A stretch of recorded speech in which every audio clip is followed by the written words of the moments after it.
आपसे एक बात जानना चाहेंगे, जैसे आपका ये जो है राष्ट्रीय नशा मुक्ति केंद्र, तो यहाँ पर आप मतलब किस तरह से आपका क्या रूटीन वगैरह रहता है बिजी करने के लिए या कुछ इस तरीके? जैसे मैम, जब हम किसी नए पेशेंट को लेके आते हैं तो क्या होता है, उसका एक रूटीन कुछ नहीं होता है।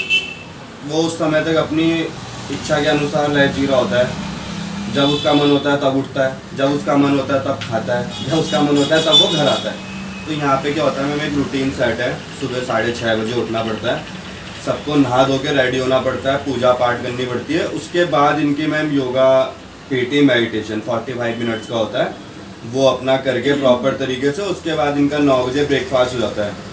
फिर ब्रेकफास्ट के बाद मैम वाइंड अप वगैरह होता है, सफाई होती है। सेंटर में 3 टाइम सफाई होती है मैम, पूरी क्लीनिंग होती है, पूरा हाइजीन रखा जाता है, सफाई का पूरा ध्यान है।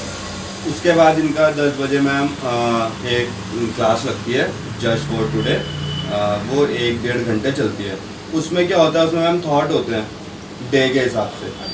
तो उस थॉट पे वार्तालाप होती है। वो थॉट ऐसे होते हैं, वो सब हमसे रिलेट हो रखे होते हैं, वो हमारी लाइफ से रिलेट होता है। तो उस पर वाद विवाद होता है। वो मुझे एक चीज़ दिखा रहा होता है, मेरा आईना दिखाने के लिए है वो थॉट।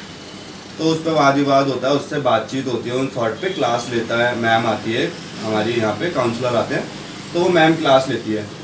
उसके बाद मैम इनका वही है 11-11:30 बजे की क्लास ख़त्म होती है। उसके बाद फ्री टाइम होता है, उसमें अपना गेम्स वगैरह, इंडोर गेम जो भी है अपना ये खेलते हुए उसमें। फिर दिन में इनका 1 बजे लंच है। उसके बाद वाइंड अप होता है, दोबारा से पूरा साफ होता है।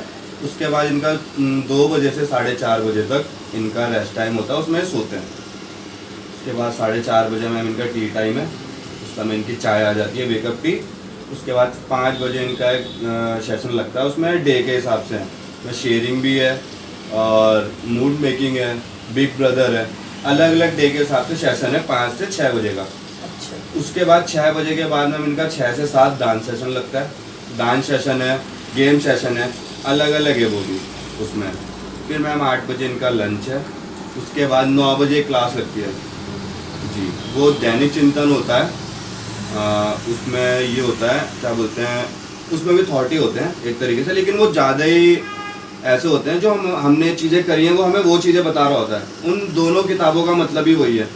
एक किताब हमें जीना सिखाती है, एक किताब वो है जो हमें बोलती है किस तरह से जीना है लाइफस्टाइल जी। तो वो चीज़ उन किताबों में, उससे बहुत ज़्यादा मोटिवेट मिलता है। मैं खुद उन किताबों से मोटिवेट हुआ हूँ, मैंने वो बहुत पढ़ी है वो किताबें। तो वो चीज़ है मैम। तो ये इनका एक डेली रूटीन है, डे के हिसाब से होता है। 10 बजे इनकी नाइट प्रेयर हो जाती है। फिर उसके बाद फ्राइडे सैटरडे मूवी नाइट है, सैटरडे को कॉफ़ी डे है, कॉफ़ी नाइट है। ऐसी डे के हिसाब से मैम हमने इनका रूटीन बांट रखा है कि जब ये यहाँ से जाएँ 6 महीने बाद तो ये उस रूटीन में आ जाए। यहाँ पे तो घंटी बजती है 6 बजे उठने के लिए, पर जब ये घर जाएगा तो 6 बजे इसके अपना बात हो जाएगा। 6 महीने से एक ही उसमें चल रहा है लाइन में। तो वो क्या होता है, रूटीन में आ जाता है मेरे। 6 बजे उठता है बंदा, अगर एक दिन नहीं नहाएगा तो उसे बेचैनी होगी कि मैं रोज़ सुबह 6:30 बजे उठ के नहाता था, अच्छे कपड़े पहनता था। हफ्ते में 2 बार शेविंग होती है, नाखून कटते हैं, बाल कटते हैं हर 20 दिन में। तो वही है मैम, एक रूटीन में ढालना पड़ता है। सही बात है। तब जब अपने रूटीन में ढल जाएगा, अपनी जिम्मेदारियां उठाने लग जाएगा, तो तब अपने माता पिता की, अपने घर की जिम्मेदारियां उठा सकता है। तो वही है नशेड़ी का, यही है नशेड़ी का कि अपनी जिम्मेदारी उठाओ, उसके बाद दूसरे की जिम्मेदारी उठाओ। सही बात है, बहुत अच्छी बात आपने बताई। भैया आपसे एक बात और जानना चाहूँगी, आप हमारे चैनल के माध्यम से गवर्नमेंट से कोई मतलब अपनी कोई समस्या या कोई मतलब अगर आप रिक्वेस्ट वगैरह करना चाहें तो? मैम देखो, गवर्नमेंट क्या है, गवर्नमेंट तो मैम अपनी तरफ से पूरा सहयोग करती है।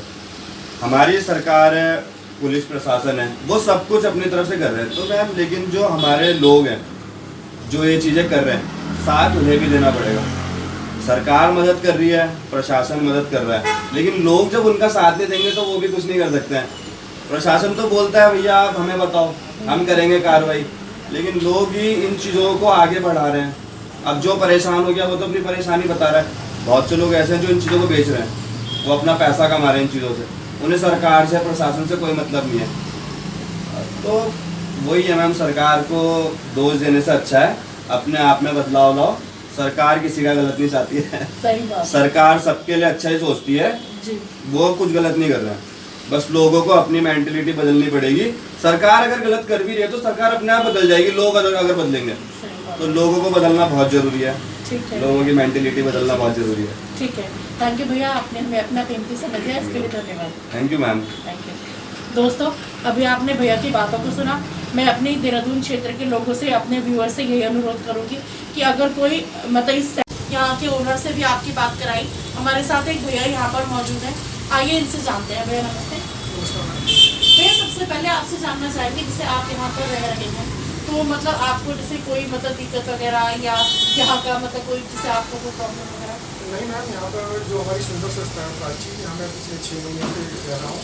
यहाँ का माहौल बहुत ही साफ सुथरा और सुंदर माहौल है, यहाँ पर कोई दिक्कत नहीं है। जी, आपसे जानना चाहेंगे भैया, जैसे जो यहाँ के ओनर वगैरह हैं तो उनका मतलब बिहेवियर आपके साथ या मतलब भैया का नेचर वगैरह या कुछ इस तरीके से?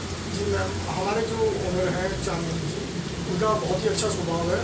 हमारे साथ हमारे घर परिवार वालों की तरह ही हमारी देखभाल करते हैं यहाँ पर, बहुत अच्छा इनका नेचर है। जी भैया, आपसे एक बात और जानना चाहेंगे, जैसे ये सुनने में आता है कि नशा मुक्ति केंद्र में मारपिटाई वगैरह होती है या टॉर्चर वगैरह किया जाता है, तो सर आप थोड़ा सा कुछ बताना चाहेंगे? नहीं मैम, ये सब अफवाहें हैं, यहाँ पर ऐसा कोई माहौल नहीं है। यहाँ पर बहुत अच्छा माहौल है मैम, कोई मारपीट यहाँ पर नहीं होती है। अभी पिछले 6-7 महीने से मैं यहाँ पर हूँ, ऐसा ठीक है, थैंक यू भैया।